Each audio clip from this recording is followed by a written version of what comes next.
د قوشتېپې کانال د دوهم فاز چارې په چټکۍ سره روانې دي.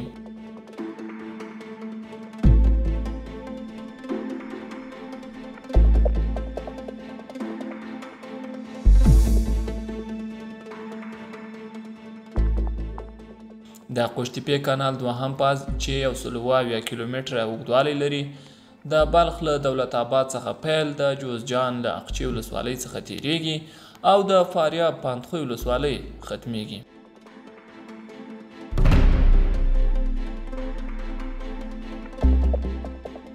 د قوشتېپې کانال د افغانستان لپاره ډیر اقتصادي ارزښت لري ځکه دغه کانال کولی شي افغانستان په سیمه کې د خوراکي توکو د تولید په مرکز بدل کړي.